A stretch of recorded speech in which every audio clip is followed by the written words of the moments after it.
ഗോപിയുടെ ശ്വേതയ്ക്ക് ഒരു magic promise ചെയ്തിട്ടുണ്ടായിരുന്നു.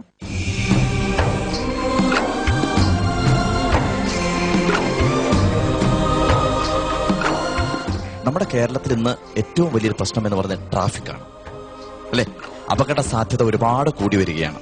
കഴിഞ്ഞ വർഷം 3900 പേരോ മറ്റോ ആണ് റോഡ് അപകടത്തിൽ മരിച്ചത്. അപ്പൊ ഇങ്ങനെയുള്ള ഒരു വലിയ പ്രശ്നത്തിലാണ് നമ്മുടെ കേരളം.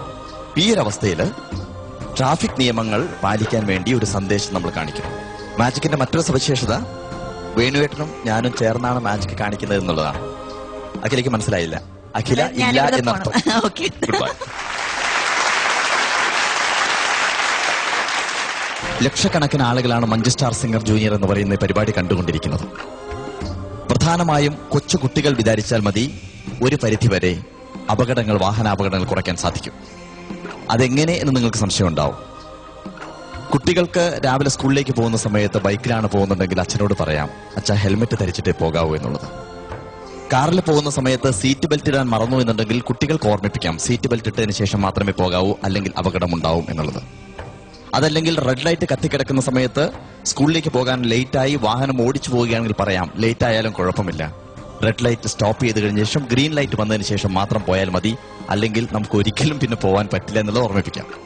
ഇത്തരം കാര്യങ്ങൾ കുട്ടികൾ പറഞ്ഞു കൊടുത്തു കഴിഞ്ഞാൽ അച്ഛനും അമ്മയും അത് കേൾക്കും. അതിന്റെ ഭാഗമായിട്ട് തന്നെയാണ് വളരെയധികം അപകട സാധ്യതയേറിയ ഒരു ജാലവിദ്യ ഇവിടെ അവതരിപ്പിക്കുന്നത്. ഈ മാജിക്കില് നിങ്ങൾ പരിചയപ്പെടുന്ന ഒരു ഗില്ലറ്റിൻ മോഡലുള്ള ഒരു സാധനമാണ്. വാളാണത്. ഈ വാള് കടന്നു പോകുന്ന ഹാളുകളാണ് ഇവിടെ താഴെ കാണാൻ സാധിക്കുന്നത്. ഇത് എല്ലാ ട്രാഫിക് നിയമങ്ങളെയും ലംഘിച്ചുകൊണ്ട് യാത്ര ചെയ്യുന്ന ഒരു യാത്രക്കാരൻ. അപ്പൊ ഞാനിത് ഇവിടെ വെക്കുന്നു. ഈ ആൾ രൂപം, അത് ഹെൽമെറ്റ് ഇട്ടിട്ടില്ല.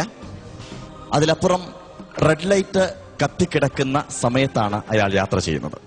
എല്ലാ ട്രാഫിക് നിയമങ്ങളെയും കാറ്റിൽ പറത്തി ഒരാൾ യാത്ര ചെയ്യുന്ന സമയത്ത് എന്ത് സംഭവിക്കുന്നു എന്ന് നമുക്ക് നോക്കാം. ഇനി ഈ ജാലവിദ്യയില് ഒരു ജാലവിദ്യക്കാരൻ ഇതിനകത്ത് പങ്കെടുക്കുകയാണെങ്കിൽ തന്നെ അപകടത്തിനുള്ള സാധ്യത വളരെ കൂടുതലാണ്. ഞാൻ അതാണ് പറഞ്ഞത്, അപകട സാധ്യത ഏറിയ ഒരു ജാലവിദ്യയാണ്. എങ്കിൽ പോലും എന്തുകൊണ്ട് ഈ മാജിക് അവതരിപ്പിക്കുന്നു എന്ന് ചോദിച്ചു കഴിഞ്ഞാൽ, ഈ മാജിക് കൂടുതൽ ആളുകൾ കാണണം. അതുകൊണ്ട് തന്നെ മലയാളത്തിന്റെ പ്രിയപ്പെട്ട മഹാഗായകൻ ശ്രീ ജി വേണുഗോപാൽ അവർകളെ വേണുവേട്ടനെ സാദരം ക്ഷണിക്കുന്നു. വേണുവേട്ടനാണ് ഇനി ഇതിന്റെ മിഡിൽ ഹാളില് തലവെക്കാൻ പോകുന്നത്. ചേച്ചി ദൃക്സാക്ഷിയായിട്ട് അടുത്തുണ്ടായിക്കോട്ടെ. ചേച്ചി ദൃക്സാക്ഷിയാവുക എന്ന് മാത്രമല്ല, ഒരു ധർമ്മം കൂടി ഏൽപ്പിക്കാനുണ്ട്. ഈ വാള് എപ്പോ വീണം എന്ന് തീരുമാനിക്കേണ്ടത് ചേച്ചിയാണ്. എന്തെങ്കിലും പറയാനുണ്ടെങ്കിൽ വേണോട്ടോ പറയാം. അത്രയല്ലേ പറഞ്ഞുള്ളൂ, തല മുൻപിൽ നിന്ന് ക്യാച്ച് ചെയ്യേണ്ട ചേച്ചിയാണെന്ന് പറഞ്ഞില്ലല്ലോ. അപ്പൊ നമുക്ക് ഇനി മാജിക്കിലേക്ക് പോവാം. വേണോട്ടൊരു ബൈക്ക് യാത്രക്കാരനാണ്, അതുകൊണ്ട് ബൈക്കിലേക്ക് കയറാം. ഒരു യാത്ര ആരംഭിക്കുന്ന സമയത്ത് ഓർക്കുക, ഡെമോക്രസിന്റെ വാള് പോലെ അപകട സാധ്യതയേറിയ ഒരു വാള് എന്റെ തലയ്ക്ക് മുകളിൽ തൂങ്ങിക്കിടക്കുന്നുണ്ട്. ഞാൻ ശ്രദ്ധിച്ചു കഴിഞ്ഞാൽ എന്റെ തലയെ എനിക്ക് സംരക്ഷിക്കുവാൻ സാധിക്കുമെന്നുള്ളത്. വേണുവേട്ടൻ ബൈക്കിലേക്ക് കയറുന്നു. തല കൃത്യമായിട്ട് വേണുവേട്ടൻ വെച്ചിട്ടുണ്ട്. നേരത്തെ വെച്ച അതേ സ്ഥലത്ത് തന്നെ തല വെച്ചിട്ടുണ്ട്. ഇനി കയ്യ് വേണുവേട്ടൻ അതിനകത്തൂടെ ഇടാം.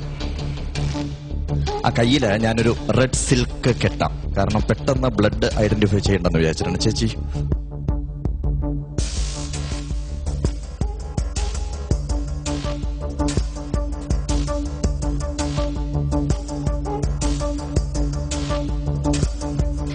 വേണുവേട്ടൻ യാത്ര ആരംഭിക്കുകയാണ്. പക്ഷേ ട്രാഫിക് നിയമങ്ങളെ കൃത്യമായിട്ട് പാലിച്ചുകൊണ്ടാണ് വേണുവേട്ടൻ യാത്ര ആരംഭിക്കുന്നത് എന്നതുകൊണ്ട് തന്നെ വേണുവേട്ടൻ ഹെൽമെറ്റ് ധരിക്കാൻ പോകുന്നു.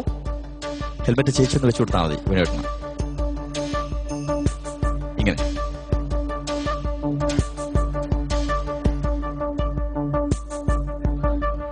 വേണുവേട്ട ഓക്കെ ആണല്ലോ അല്ലേ? Very very okay, very very okay. ഇനിയാണ് ചേച്ചിയുടെ കയ്യിൽ ഞാൻ സിൽക്ക് ഏൽപ്പിക്കുന്നത്. ചേച്ചി സിഗ്നൽ ലൈറ്റ് അവിടെയുണ്ട്. വേണുവേട്ടൻ യാത്ര ആരംഭിക്കുന്നു. പക്ഷേ ഒരു കാര്യം മനസ്സിലാക്കുക, വേണുവേട്ടൻ കൃത്യമായി എല്ലാ ട്രാഫിക് നിയമങ്ങളും പാലിച്ചിട്ടുണ്ട്. ഹെൽമെറ്റ് വെച്ചിട്ടുണ്ട്. ഒരിക്കലും റെഡ് ലൈറ്റിനെ ക്രോസ് ചെയ്യുന്നില്ല. ഓവർ സ്പീഡില്ല. എല്ലാ